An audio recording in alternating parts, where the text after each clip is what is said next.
அறிவு என்பது வேறு, ஞானம் என்பது வேறு. முழுமையான ஒன்றை பகுத்து பார்த்து அதற்கு ஒரு பெயரிடுவது அறிவு. அப்படி பல பகுதிகளாக உள்ளவற்றை இணைத்து அதன் முழுமையை உணர்வதே ஞானம். அறிவாளிகள் பெரும்பாலும் ஞானிகளாக இருப்பதில்லை.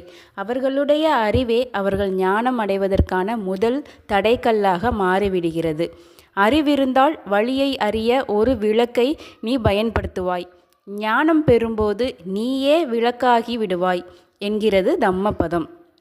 அறியாமையிலிருந்து விடுபட்டு அறிவு பெறுங்கள், பின்னர் அந்த அறிவிலிருந்து விடுபட்டு விலகுங்கள் என்கின்றனர் ஞானியர். குழந்தை கள்ளம் கபடமற்றதாயிருக்கிறது.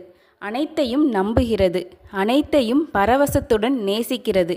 ஏனெனில் அது அறியாமையில் உள்ளது.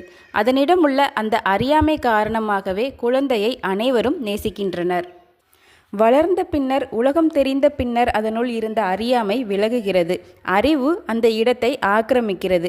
இப்போது அவன் அனைவரையும் நேசிப்பதில்லை, அவனையும் யாரும் நேசிப்பதில்லை.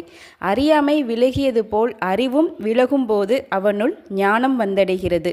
பெரும்பாலோர் இந்த நிலையை அறியாமை, அறிவு இரண்டும் கடந்த நிலையை எட்டுவதே இல்லை.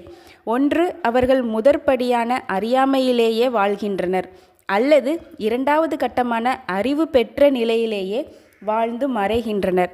இந்த இரு கூறுகளாலும் உலக வாழ்க்கை முழுவதும் போட்டி பூசல் நிரம்பியதாகவே உள்ளது. இருள், ஒளி என்று இரண்டையும் பிரித்து உணர்வது அறிவு. இரண்டுமே ஒன்றிலிருந்து உண்டானவைதான் என்று உணர்வது ஞானம். பிறப்பு, இறப்பு என இரண்டையும் வேறுபடுத்தி பார்ப்பது அறிவு. ஜனனம், மரணம் இரண்டுமே ஒரு நாணயத்தின் இரு பக்கங்கள். ஒரு பக்கம் இல்லாத நாணயம் செல்லாது என்று உணர்வது ஞானம். அறிவாளிகள் இன்பம், துன்பம் என தனித்தனியாக பிரித்து உணர்ந்து இன்பத்தை அடையவும் துன்பத்தை நீக்கவும் காலம் காலமாக முயன்று கொண்டிருக்கின்றனர். இதில் வேடிக்கை என்னவென்றால், அவர்கள் எதை இன்பம் என்று கருதி தேடி பிடித்து அடைகின்றனரோ அதுவே பின்னர் துன்பமாக மாறிவிடுகிறது. பின்னர் அதற்கு மாற்று கண்டுபிடிப்பதிலேயே அவர்கள் காலம் கழிகிறது.